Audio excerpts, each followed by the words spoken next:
सबसे पहले question discuss करते हैं। तो पहले कुछ प्रीवियस ईयर के प्रीलिम्स के क्वेश्चन है, ये टेस्ट में भी मैंने आपको क्वेश्चन दिया था। तो वो अमंग द फॉलोइंग स्ट्रीमलाइन, एक सेकंड, ओके, वो among the following streamline the last Maratha administration after Sambhaji, Sambhaji और शिवाजी के टाइम के बाद अगले कौन से थे? तो आपको मैंने बता ही रखा है कि सेकंड नंबर पे कौन थे, बालाजी विश्वनाथ। तो ये तो हमने टेस्ट में ऑलमोस्ट सबने सही किया ही होगा। देन वो among the following Indian ruler stabilize embassies in the foreign, मुझे पता था ये दिमाग से टीपू सुल्तान के पास, आपको पता ही था, बता रखा मैंने कि इकोनॉमिक जो पावर है उसका कितना इफेक्ट पड़ता है मिलिट्री पावर के ऊपर, तो टीपू सुल्तान है भाई साहब। What was the immediate reason of the Ahmad Shah Abdali invade India and fight the third battle? अब आपको लग रहा था ना कि मैं आपको बार-बार रीजन क्यों याद करवा रहा हूँ? अब समझ में आया, ऐसा क्वेश्चन यूपीएससी पूछ चुका है, इसलिए मुझे पता है कि रीजंस की इंपॉर्टेंस क्या है। ठीक है, ऐसा लिख कर नहीं आएगा कि थर्ड क्या है, फोर्थ क्या है, इस तरह का रीजंस आपको नहीं मिलेंगे, लेकिन हाँ इस तरह का क्वेश्चन जरूर आ सकता है। तो इसका क्या रीजन था? इसका रीजन ये था कि wanted to avenge the exclusion of his viceroy Timur Shah from the Lahore by the Maratha. तो ये मेन रीजन था, पता ही आपको, इसके बारे में बता दिया मैंने। अब कुछ प्रैक्टिस क्वेश्चन पाते हैं, ये सारे टेस्ट में दे चुका था मैं आपको। सो प्रैक्टिस क्वेश्चन में क्या है, पहला क्वेश्चन क्या है, इन सब के आंसर आपने ऑलमोस्ट सही किए होंगे, ये तो खैर हमारा आप भी पढ़ा 2 मिनट पहले सिख गुरुज के बारे में। उसके बाद in 18th century India what did मिस्र का मतलब क्या था, सिख कॉन्फिडेंशियरीज, तो ये वाला भी कर लिया होगा। Then next which of the following were among the consequence of third battle of Panipat? The victorious Afghan stabilize, no, Afghan को फायदा हुआ ना मराठा को फायदा हुआ ईस्ट इंडिया कंपनी को, तो ये वाला तो गलत है। तो अगर फर्स्ट रॉन्ग है तो इसका मतलब ये गलत हो गया, ये गलत हो गया, ये हो गया, इसका मतलब सी हो गया टिक, बाकी पढ़ने की जरूरत ही नहीं है, 2 और 3 खत्म। आइए आगे आगे। Fourth, which of the following is are correctly matched? तो मार्तंड वर्मा केरला, सही है, सही है, केरला में था। ट्रावनकोर, बिल्कुल सही बात है। टीपू सुल्तान कार्नेटिक नहीं, मसूर में था। सूरजमल राजपूत नहीं, सूरजमल जाट था। तो खाली एक ही ठीक है, A option.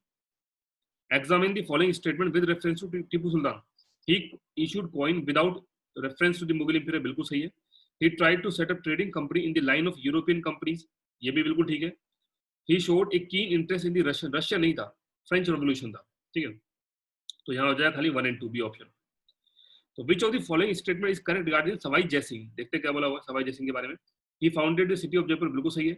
He built astronomical observatory in the Delhi, Jaipur, Bhopal, Bhopal में नहीं था, मैंने आपको 5 जगह बताई थी, अभी क्वेश्चन पूछा था आज ही, तो भोपाल में नहीं था, ठीक है। नेक्स्ट क्वेश्चन है, he was instrumental in starting the tradition of lavish, भाई इसने तो रोका था, स्टार्ट नहीं किया था, क्योंकि शादियों पर लोग ज्यादा खर्चा कर रहे थे, उसकी वजह से क्या हो रही थी कि चाइल्ड इन्फेंटिसाइड हो इंक्रीज हो, बाल हत्या ज्यादा बढ़ रहे थे। तो इसमें खाली एक ही सही है, पहला ही सही है, तो फर्स्ट ओनली। नेक्स्ट आते हैं एक सेकंड, हाँ, which of the following factor contributed to the political supremacy of the Sikh in Punjab? तो ये सब अभी जो क्वेश्चन पूछा था लास्ट में मैंने आपको जवाब भी दिया। अफगान इन्वेजन बिल्कुल सही है, मराठा इनकर्सन ये भी बिल्कुल सही है, internal struggle with in Mughal ये बिल्कुल सही है, तो तीनों सही है इसके, D. Next, with regard this Sikh which of the following statement is true? The Sikh पंथ is founded by Guru Govind Singh, no, Guru Nanak थे, तो ये गलत हो गया। तो फर्स्ट रॉन्ग है। आइए सेकंड में, Guru Hargobind train the Sikh to military art, बिल्कुल सही है सेकंड, तो इसका सेकंड बिल्कुल ठीक है। Which of the following was were the true regarding the Maratha in the 18th century? The revenue system ये मुगल का फॉलो करते थे, बिल्कुल सही बात है, exact. The Maratha stabilized strong bond with the common people, no, यही इनका फॉल्ट था। कोई भी मैंने बताया ना, इनका तो काम यही था कि बस एक्सपांशन करना था, तो कोई कॉमन बॉन्ड नहीं था, तो सिर्फ एक, one only, A option. 10, which of the following statement is are true regarding the Hyder Ali?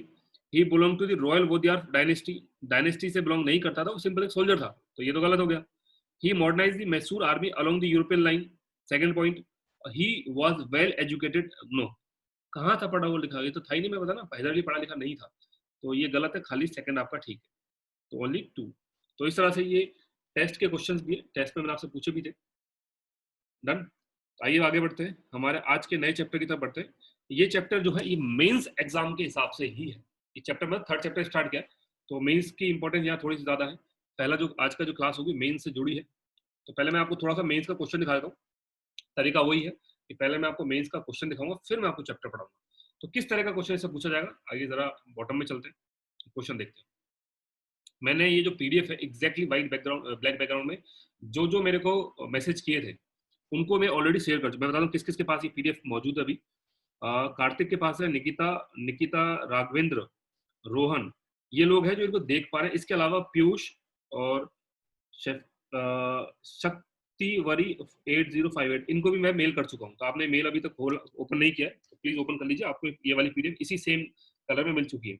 बाकी अगर किसी के पास आईफोन है तो मुझे अपना मेल आईडी बता दीजिएगा, मैं आपको इसका लिंक शेयर कर दूंगा, आपको एज इट इज ये पीडीएफ मिल जाएगी। तो क्वेश्चन क्या है जो इस तरह से पूछा जाएगा, क्वेश्चन है describe the various factor contributed in the discovery of the new root and land. तो इस तरह का क्वेश्चन आएगा कौन कौन से फैक्टर थे जिसकी वजह से जो नए रूट्स और लैंड की डिस्कवरी चालू हुई इस पर्टिकुलर ड्यूरेशन में, फर्स्ट क्वेश्चन।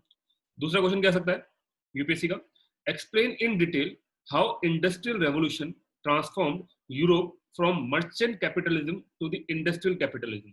तो ये इस तरह के दो क्वेश्चन है, तो हमें इन दोनों क्वेश्चन का पूरा आज की क्लास पढ़ने के बाद आंसर करना आना चाहिए, यही हमारा मोटिव है कि किसी तरह हम दोनों क्वेश्चन का आंसर प्रॉपर तरीके से कर दें, वो हमारे लिए सफिशिएंट है। तो आप लोगों को क्या क्वेश्चन समझ में आ गए, क्या हम पढ़ने वाले इस टॉपिक में वो टॉपिक भी समझ में आ गया होगा, जल्दी बताइए कमेंट सेक्शन में, क्लियर है यहाँ तक।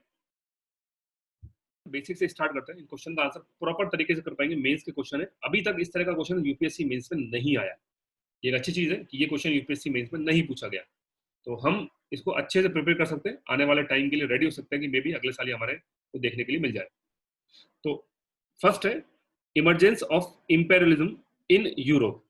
तो पहले सीधे इंपेरियलिज्म होता क्या है, तो इंपेरियलिज्म की डेफिनेशन क्या है, a policy of extending a country's power और इन्फ्लुएंस थ्रू डिप्लोमेसी और मिलिट्री फोर्सेस। तो ये होता है इंपेरियलिज्म, बेसिकली साम्राज्यवाद, साम्राज्य को फैलाना, ठीक है, जो किसके टाइम पे इंडिया के अंदर बहुत ज्यादा था, औरंगजेब के टाइम पे।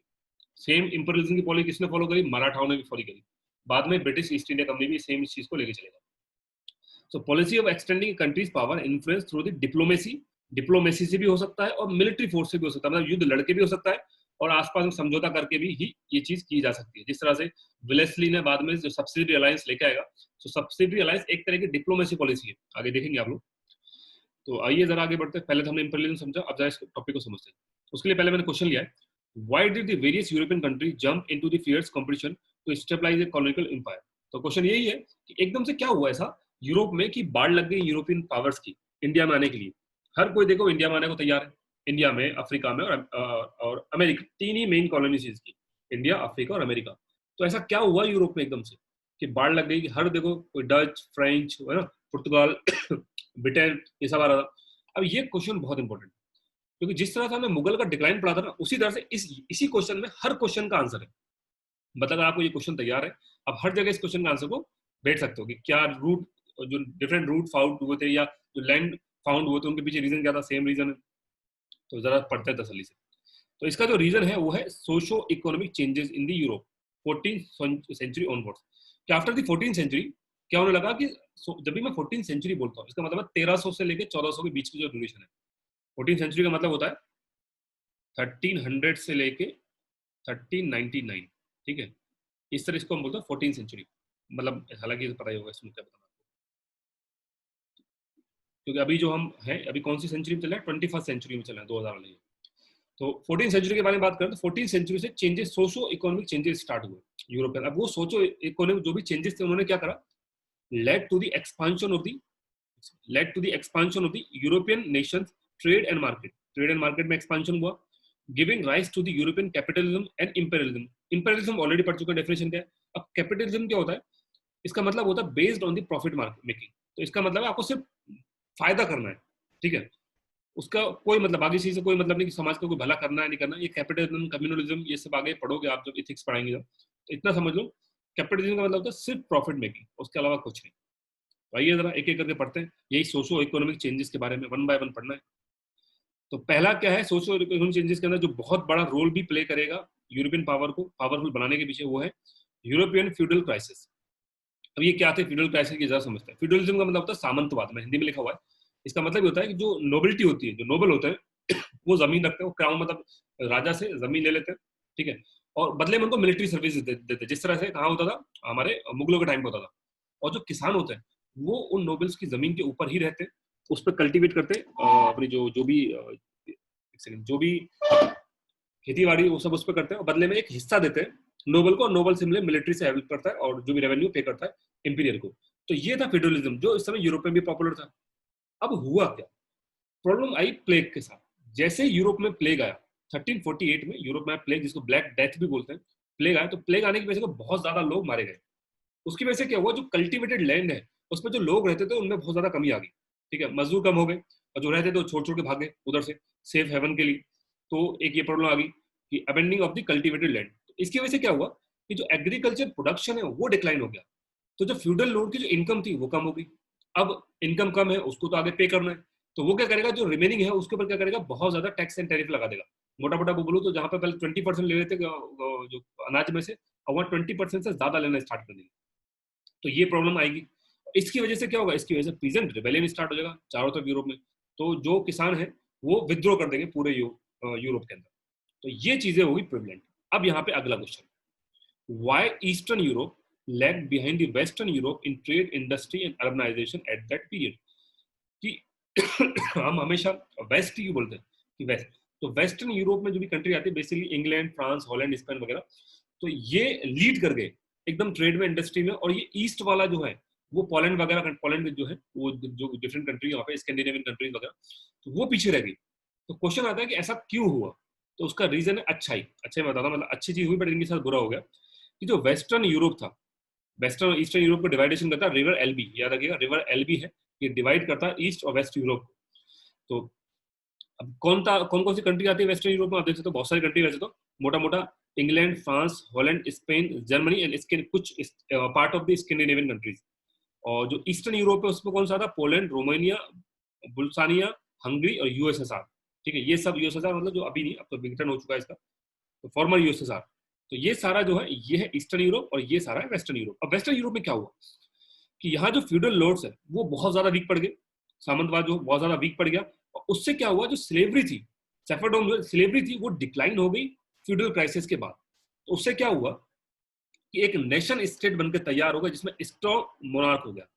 तो मोटा मोटा बोलूं, जो बीच में जो बैरियर था ना वो खत्म हो गया इंपीरियर और अपने पीजेंट्स के बीच में, किसानों के बीच में। तो अब इस तरह से बोलो पूरा एक नेशन के फॉर्मेट में ये लोग आ जाएंगे, एक होता है पूरे पावरफुल नेशन बनकर तैयार होगा। वेयर एज ईस्टर्न यूरोप में क्या हुआ, इन्होंने जो लैंडलॉर्ड ने इस पर्टिकुलर रेबेलियन को दबा दिया, consolidate landlord success in subjecting the serf and serfdom consolidate after the crisis. तो उन्होंने दबा दिया, तो उससे उनकी पावर बनी की बनी रही, तो वहां कुछ इंप्रूवमेंट नहीं हुआ। लेकिन जो वेस्टर्न यूरोप था वहां क्या हुआ, मोनार्क जो है, मोनार्क का बेसिक मतलब होता है जो जैसे अभी बोलता है हमारा प्रेसिडेंट है, तो प्रेसिडेंट एक तरह मोनार्की फॉर्म है जो रिप्रेजेंट करता है टाइटल्स को। जैसे अगर आप इंग्लैंड में जाओगे, अभी तो खैर उसमें काफी सारे, इंग्लैंड में जाओगे तो इंग्लैंड में भले ही प्राइम मिनिस्टर है बट वहां जो किंग है वो एज अ मोनार्क की तरह बिहेव करता है। तो नेशन फॉर्म में तब्दील हो गया इंग्लैंड और भी जो वेस्टर्न कंट्रीज है वो। तो यहाँ से एडवांटेज क्या होगा, एडवांटेज देखिएगा, as a result of the feudal crisis agriculture become less profitable whereas gain in the trade and commerce increase sustainably। अब इससे दिक्कत क्या आएगी, ये जो ईस्टर्न यूरोप वाले हैं ये तो अभी भी फ्यूडल लॉर्ड्स हैं, तो जो भी पैसा लेके आएंगे, जो किसान लेंगे वो अपने अय्याशी में उड़ाएंगे। लेकिन यहाँ यहाँ कोई फ्यूडल सिस्टम नहीं है वेस्टर्न में, तो जो भी ये लोग पैसा लाएंगे उससे, अब यहाँ पे क्या होगा, डिफरेंट फाइनेंसेस भी आ जाएंगे, बैंकिंग सिस्टम भी आ जाएगा वेस्टर्न यूरोप के अंदर, ठीक है, किसानों को फाइनेंस करना भी स्टार्ट कर देंगे। एंड फाइनली यहाँ पर ट्रेड में, साइंटिफिक अप्रोचेस में काफी सारे चेंजेस होंगे, जिससे क्या होगा, यहाँ ट्रेड भी प्रॉस्परस होगा, इंडस्ट्री भी बढ़ेगी, और इन लोगों को कोई मतलब नहीं इन चीजों से, तो ईस्टर्न वाले, क्योंकि वो फ्यूडल सिस्टम कंटिन्यू रहेगा यहाँ पर। तो एक प्रॉब्लम तो ये, एक रीजन तो ये था। अब आगे बात करते हैं, हम कहाँ बात करें, मेन टॉपिक हमारा क्या था, मेन टॉपिक था हमारे सोशो इकोनॉमिक चेंजेस में। तो पहला मैंने आपको बता दिया यूरोपियन फ्यूडल क्राइसिस है, उसमें मैंने आपको ये एक्सप्लेन कर दिया कि क्यों ईस्टर्न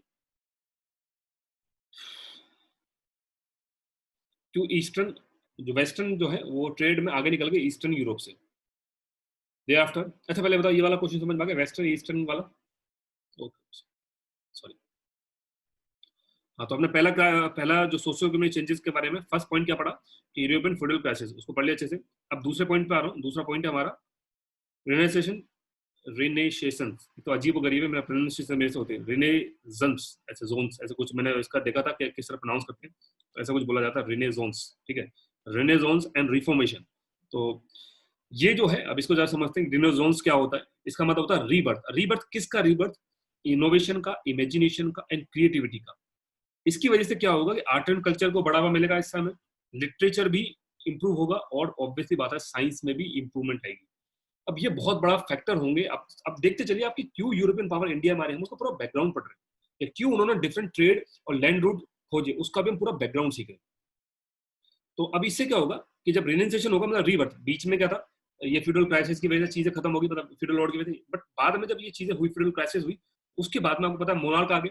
तो यहाँ इन चीजों में भी इंप्रूवमेंट होना स्टार्ट हुआ, इनोवेशन में, इमेजिनेशन में, क्रिएटिविटी में.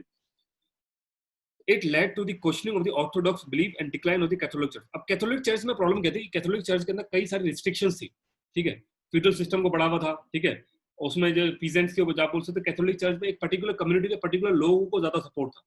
तो कुछ प्रॉब्लम थी कैथोलिक चर्च के, उसकी वजह से क्या था, यूरोपियन जो है, यूरोपियन पावर रिस्ट्रिक्टेड थी अपने पर्टिकुलर लैंड तक.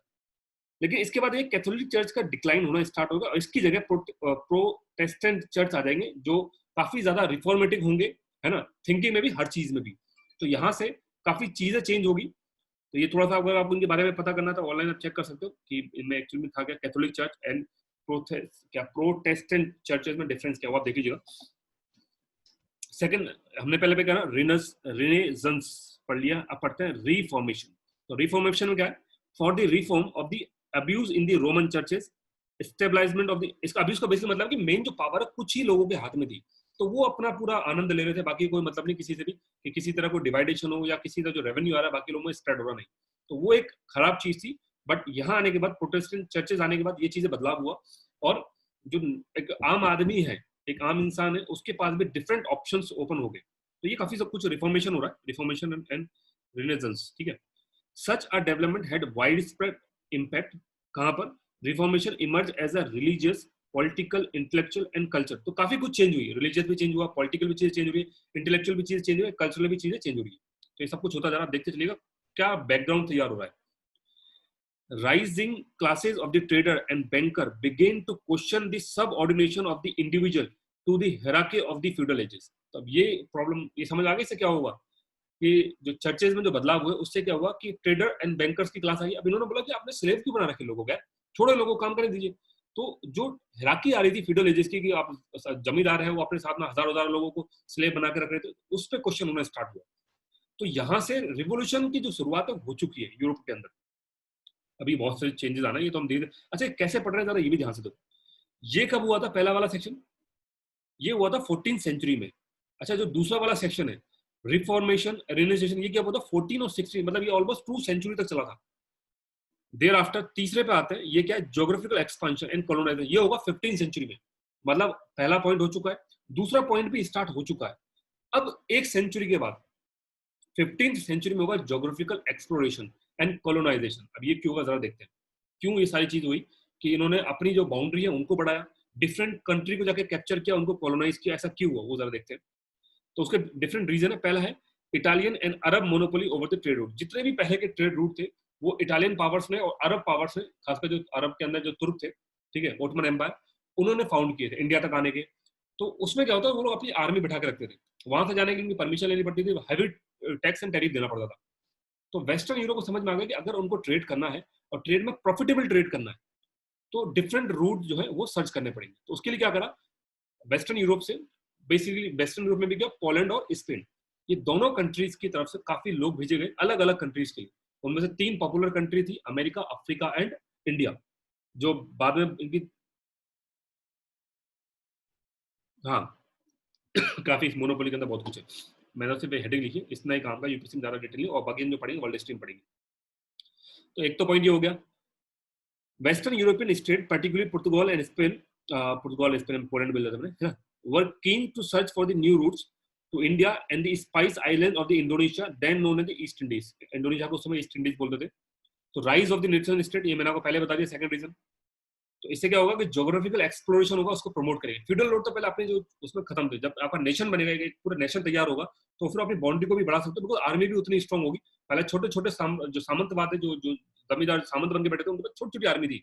बट जब पूरा खत्म हो गया, पूरी कंबाइंड हो गई, तो टोटल आर्मी की स्ट्रेंथ भी है और जो बाउंड्री का एक्सपेंशन है वो भी पॉसिबल हो पाएगा, जो बढ़ पाया. तीसरा वही है रिनेसेशन, ऊपर पढ़ लिया मैंने, आपको बताया था.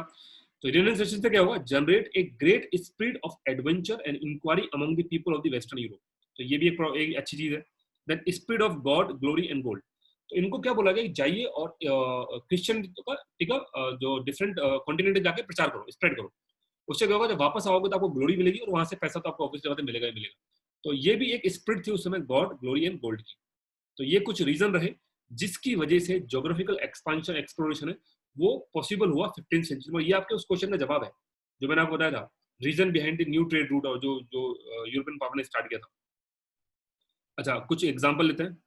एक है बार्थोलोम डियाज, ये 1487 के अंदर इन्होंने पुर्तगाल के बंदे थे, ये पुर्तगाल से निकले और कहाँ पहुंचे, southern most tip of the Africa, जिसको हम बोलते हैं cape of the good hope, मतलब बेसिकली बोलो अफ्रीका को इन्होंने खोजा। सिमिलरली क्रिस्टोफर कोलंबस है जो इंडिया को लिए निकले थे, बट गलती से पहुंच गए अमेरिका और इन्होंने अमेरिका खोज डाला। इसी तरह वास्को डिगामा भी पुर्तगाली से, और ये याद रखिए दोनों पुर्तगाली थे, सिर्फ कोलंबस स्पेन के थे। तो ये कहाँ से निकले, ये 1498 में पुर्तगाल से है, और कहाँ के पहुंचे, इंडिया। तो पहले बंदे थे यूरोपियन थे जो सी से इंडिया आए थे, तो इंडिया इन्होंने इस तरह खोज दिया। और सबसे बड़ी और बहुत बड़ा इवेंट अभी होने वाला है, क्या, कि जब ये वापस गए, कौन भाई, वास्को डी गामा, तो जो अपने साथ ये कार्गो लेके गए और जब इन्होंने उस कार्गो को बेचा, तो जो उसकी एक्चुअल रेट थी उसका 60 टाइम्स मिला, 60 गुना मिला। भाई साहब सोचो एक बार, तुम सोचो, अगर अभी ऐसा अपन ऐसे सिस्टम कुछ होता, अपन अमेरिका जाते, वहां से एप्पल का आईफोन खरीद कर आते 1000 रुपए में, कितने में, 1000 रुपए। एक बार सोच रहे, इमेजिन करना, 1000 रुपए में आने जाने का भाड़ा तुम्हारा, कोई दिक्कत नहीं, भाड़ा भर लेंगे। और इंडिया में आके वो 60,000 रुपए में बिकता और आते ही खत्म हो जाता, उसमें भी लाइन लगती। तो बताओ तुम क्या करते। हम कुछ नहीं करते सर, हमको देखा देखा हमारे पड़ोसी भी जाता, पूरा इंडिया उठ के पहुंच जाता अमेरिका में। जो जो पावरफुल थे इंडिया में, वो जो जाने की कैपेसिटी रखते हैं अमेरिका में, और यही एग्जैक्टली इंडिया में हुआ। समझ आया, पिक्चर समझ में आई, क्यों ये यूरोपियन पावर इंडिया में आई, एक के बाद एक, एक के बाद एक, जल्दी बताइए। तो ये 3 रीजन हो गए। चौथा आता है 16th सेंचुरी तक हमने पढ़ लिया कि 14th सेंचुरी में क्या था, कि 14th सेंचुरी में सबसे पहले क्या हुआ था, फ्यूडल क्राइसिस हुआ था। फिर 14 से लेकर 16th सेंचुरी के बीच में क्या हुआ था, कि रेनेसेंस और रिफॉर्मेशन हुआ था। और 15th सेंचुरी में क्या हुआ था, कि सर 15th सेंचुरी के अंदर ज्योग्राफिकल एक्सपांशन एक्सप्लोरेशन चालू हुआ, कॉलोनाइजेशन स्टार्ट हो गया था। सिर्फ अब आता है 60, थोड़ा आगे बढ़ते हैं, 16th से 17th सेंचुरी, ये टाइम पीरियड में आता है, थोड़ा आगे बढ़ गए हम लोग। तो यहाँ देखते क्या होगा, तो 16 से 17 सेंचुरी होगा मर्चेंट कैपिटलिज्म। अब ये क्या बला है, आपको क्वेश्चन याद आ रहा होगा मेरा, जो मैंने आपको दिखाया था, याद करो। अब आप इसको अच्छे से पढ़ोगे, फिर जब मेंस का क्वेश्चन देखोगे। Explain in detail how industrial revolution transform Europe from merchant capitalism to the industrial capitalism. तो पहले आपको ये तो सीखना पड़ेगा ना कि मर्चेंट कैपिटलिज्म क्या है, और ये कब हुआ था, कैसे हुआ था, तभी तो आप बता पाओगे इंडस्ट्रियल कैपिटलिज्म। अभी हम इंडस्ट्रियल रिवोल्यूशन में नहीं है, अभी हम कहां पड़े हुए, 16th सेंचुरी की बात आ रहे हैं। इंडस्ट्रियल रेवोल्यूशन कब हुआ था, बैटल ऑफ प्लासी कब हुई थी, बैटल ऑफ प्लासी कब हुई थी, बताइए जरा, बैटल ऑफ प्लासी कब हुई थी, 1757 में। तो बैटल ऑफ प्लासी के बाद में ये जो अंग्रेज थे ना सर, ये यहाँ से खूब पैसा लूट के लेके गए इंग्लैंड, खूब पैसा, और उस पैसे से उन्होंने जबरदस्त तरीके से फैक्ट्री डाली। और 3 साल, 1760, 3 साल के बाद होता है इंडस्ट्रियल रेवोल्यूशन, ठीक है, 3 साल के बाद। मतलब इंडस्ट्रियल रेवोल्यूशन स्टार्ट करने के पीछे बहुत बड़ा रोल किसका था, इंडिया का, इंडिया से जो ये पैसा लूट के लेके गए थे उसका। तो अब आपको कभी भी इंडस्ट्रियल रेवोल्यूशन की डेट याद करने की जरूरत है, आप समझ जाओगे बैटल प्लास्टिक के 3 साल के बाद 1760 से चालू होगा इंडस्ट्रियल रेवोल्यूशन। तो अभी हम 1760 पे नहीं पहुंचे, 1760 में अभी हम नहीं पहुंचे, अभी हम कहां पर थे, 16th सेंचुरी के बाद। जब भी मैं 16th सेंचुरी बोलता हूँ, इसका मतलब क्या है, इसका मतलब क्या है, 1599, इसका मतलब क्या, 1599, यही मतलब है ना, 1599, 1599। तो 1599 के बाद तो 1760 और 1760 आने में अभी वक्त है, अभी 160 साल, 160 ईयर और बाकी है। तो इस 160 ईयर में क्या होगा, मर्चेंट कैपिटलिज्म होगा, आपका इंडस्ट्रियल कैपिटलिज्म नहीं होगा। तो आप जरा ध्यान से समझिएगा मर्चेंट कैपिटलिज्म क्या है। मैं चीजें लिंक करवाने की कोशिश कर रहा हूँ, कि मुझे पता है थोड़ा सा डिफिकल्ट चैप्टर है, बट आप स्टोरी सुन लोगे तो इजीली आपको याद हो जाएगा। तो मर्चेंट कैपिटलिज्म क्या है, the capital accumulated by merchant class from trade profit was term as the merchant capitalism. तो ये है मर्चेंट कैपिटलिज्म, जो ट्रेड से, अब वो ट्रेड किसी भी तरह की हो सकती थी, मतलब ये भी हो सकता था कि आप जाइए इंडिया के अंदर फैक्ट्री लगाओ, वहीं से माल लेके आइए यूरोप में बेचो, यूरोप का माल ले जाके इंडिया में बेचो, तो इसमें कोई रिस्ट्रिक्शंस नहीं है आपको, है ना। बट बाद में जब इंडस्ट्रियल कैपिटलिज्म आएगा, तो इंडस्ट्री लगेगी यूरोप में, और पूरा फोकस होगा इंडिया के बाहर, मतलब यूरोप के बाहर बेचने का। मतलब मोटा मोटा डिफरेंस बताऊं मर्चेंट कैपिटलिज्म में, तो मर्चेंट कैपिटलिज्म में क्या है कि यूरोप के अंदर डिफरेंट जगह से वो लेके आ रहे हैं माल, और यूरोप में लाके बेच रहे हैं। इंडिया से ले गए कॉटन के कपड़े, तो यहाँ पे लाके सस्ते से लाए, यूरोप में लाके बेच रहे हैं। तो आप ये बोल सकते हो कि इंग्लैंड के अंदर क्या हो रहा है, इंपोर्ट बहुत हो रहा है, एक्सपोर्ट कुछ नहीं कर रहे वो लोग, इंपोर्ट मंगाए जा रहे हैं, इंडिया से मंगाए जा रहे हैं। लेकिन जब इंडस्ट्रियल रिवोल्यूशन आ जाएगा, तो जब इंडस्ट्रियल रिवोल्यूशन आएगा, तो इतनी फैक्ट्री लग जाएगी यूरोप में कि अब उनको इंडिया से मंगाने की जरूरत नहीं है। तो अब वो इंपोर्ट नहीं करेंगे इंडिया से, अब वो क्या करेंगे, एक्सपोर्ट करेंगे। तो समझ में आया इंडस्ट्रियल रिवोल्यूशन ने किस तरह से मर्चेंट कैपिटलिज्म से ट्रांसफर किया इंडस्ट्रियल कैपिटलिज्म पे। क्या मेरा पॉइंट समझ में आ गया, जल्दी से बताइए। Explain in detail how industrial revolution transform Europe from merchant capitalism to industrial capitalism. तो जरा समझ लो कि जो मर्चेंट कैपिटलिज्म है उसमें क्या था, promoting trade in good from countries like India to Europe, कि इंडिया से जाइए और यूरोप में जाकर सस्ता लेके जाओ, होता ना एग्जांपल बताया, आईफोन वाला मैंने एग्जांपल बताया, तो सस्ता वही वास्को डी गामा सस्ता लेके गया, 60 गुना रेट में बेच दिया। तो बस इसमें क्या हो रहा है कि यूरोप में आ रहे हैं चीजें, तो यूरोप में एक्सपोर्ट कम है, इंपोर्ट इंपोर्ट का मतलब इन बहुत ज्यादा हो रहा है। लेकिन जब इंडस्ट्रियल रेवोल्यूशन आया तो यूरोप में promoting Europe export of the industrial, तो ये एक्सपोर्ट ज्यादा करने लगे इंपोर्ट की बजाय। As England industrial manufacturers developed, correspondingly the need of the import manufactured goods from abroad was reduced. Soon manufacture fully supplied the internal market of England and now begin to seek the export market. जब industrial revolution आया तो पहले जो भी इनकी खुद की खपत थी, खुद की जो भी कंजम्पशन था, ये पहले इन्होंने ये कंप्लीट किया, जैसे इनका कंजम्पशन कंप्लीट हुआ फिर इन्होंने बाहर भी बेचना स्टार्ट कर दिया। तो इस तरह से इंडस्ट्रियल रेवोल्यूशन ने ट्रांसफॉर्म कर दिया पूरे यूरोप की इकोनॉमी को। ठीक है, आप सोचो पैसा ही पैसा आएगा इनके पास, तो जब पैसा ही पैसा होगा तो इनके लिए बड़ा आसान रहेगा गरीब कंट्री को कॉलोनाइज करना।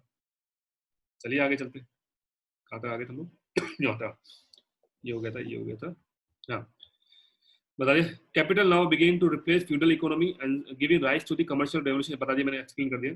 ठीक है, industrial growth and manufacturing in the era of the merchant capitalism has also been term as वो भी मतलब प्रोटोटाइप है, यहाँ जो भी हो रहा है वो इंडस्ट्रियल रेवोल्यूशन का प्रोटोटाइप है, पहले वाला जो प्राइमरी जो पहले वाला फेज है वो, इसके बाद धीरे धीरे इंडस्ट्रियल रेवोल्यूशन तक बढ़ेगा ये यूरोप। तो ये चौथा पॉइंट हो गया। पांचवा आता है इमरजेंस ऑफ ऑर्गेनाइज्ड ट्रेड।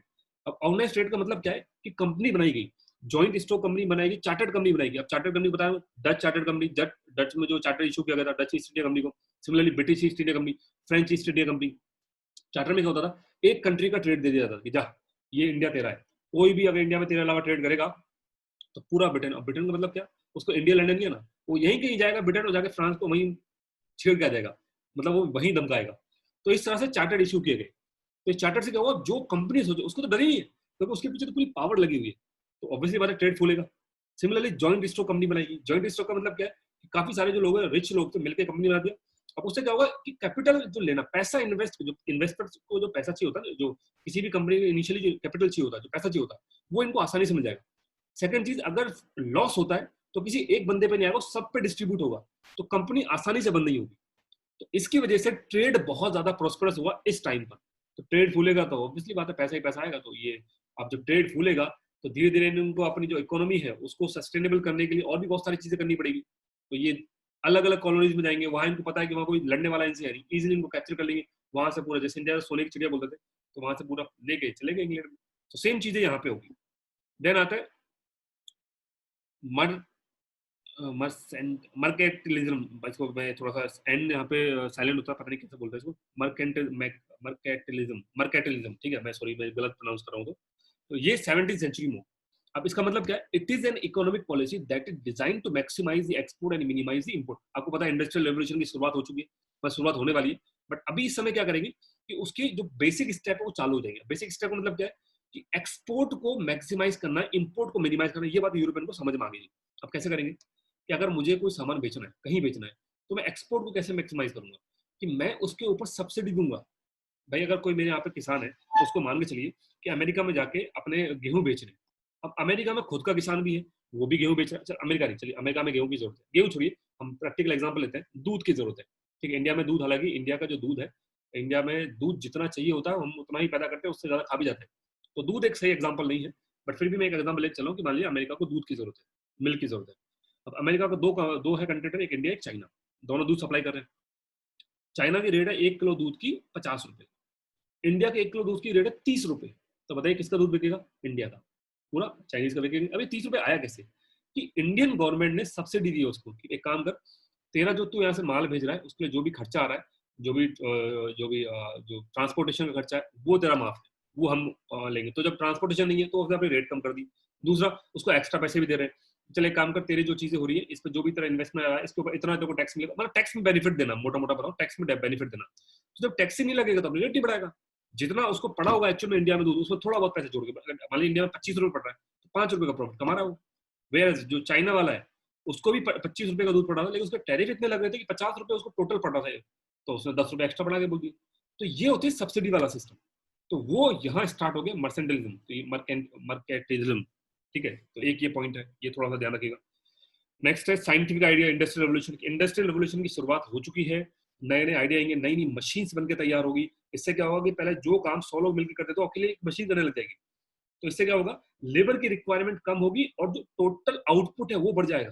तो अगर आउटपुट बढ़ेगा तो यूरोप की जो भी नीड होगी वो तो ये मशीन खत्म कर देंगे। सेकंड चीज, इनसे इनके पास आउटपुट बहुत ज्यादा होगा, तो अब इनको उस आउटपुट को लेने के लिए बायर चाहिए होंगे।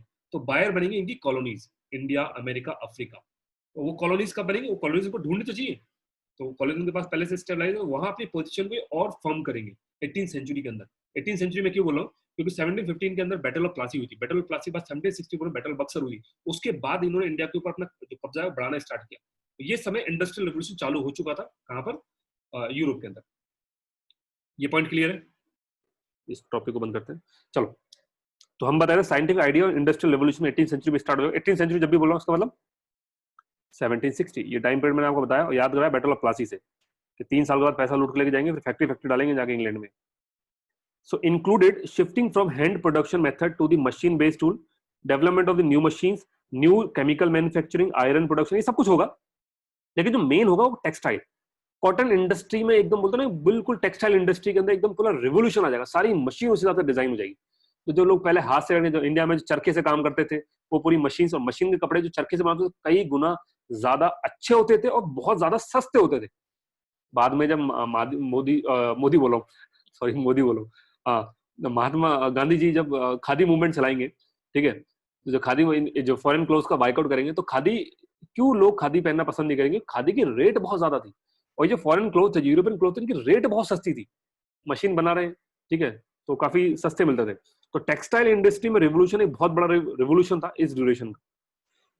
Next factor that contributed to the industrial development, क्या क्या फैक्टर थे जिससे इंडस्ट्रियल डेवलपमेंट हुआ? कुछ फैक्टर तो आप ऊपर देख ही चुके हो, ट्रेड वगैरह। दूसरा, ब्रिटिश की एक्सपांडिंग ट्रेड बढ़ रहा था। Role of British government, subsidy वगैरह प्रोवाइड कर रही थी, सपोर्ट कर रही थी मार्केट एंड कॉलोनीज को, ठीक है। साइंटिफिक डिस्कवरी हो रही थी, इन्वेंशन हो रहे थे, जैसे कि the spinning jenny. Spinning jenny basically वो जो चरखा टाइप से, बट ये इसमें एक मशीन है जो एक साथ लगभग 10 लोगों को काम कर देती है। मतलब जो बंदा पहले स्पिन करता था, घुमाता था चरखा, अब वो 100 टाइम स्पिन कर सकता है। स्पिनिंग जेनी आप चेक कर लेगा, इसकी इमेज गूगल से। ये किसने फाउंड किया, डेवलप किया था? James Hargreaves. Similarly steam engine भी फाउंड हुआ, जो डेवलप हुआ, जो किसने डेवलप किया? जेम्स वॉट ने। अब स्टीम इंजन आपको पता है, जैसे स्टीम इंजन मिलेगा तो पूरा रेवोल्यूशन ही आ जाएगा। स्टीम इंजन आती, शिपिंग इंडस्ट्री में देखिए रेवोल्यूशन, जो स्टीम आने से। रेलवे डेवलप हो जाएगा स्टीम आने से, तो रेलवे आने से अल्टरनेटिव लैंड रूट बन जाएंगे ट्रांसपोर्टेशन के लिए, इजीली ट्रांसपोर्ट कर पाओगे, बहुत ज्यादा माल आप बहुत आसानी से पहुंचा पाओगे, तो ट्रांसपोर्टेशन की कॉस्टिंग कम आ जाएगी, इसलिए इनके माल सस्ते रहेंगे। Role of increasing population, population बढ़ रही है यूरोप के अंदर, तो उससे क्या होगा, लेबर सस्ते मिलने स्टार्ट हो जाएंगे, तो वो काम होगा जो इंडिया वाला हाल है वो वाला।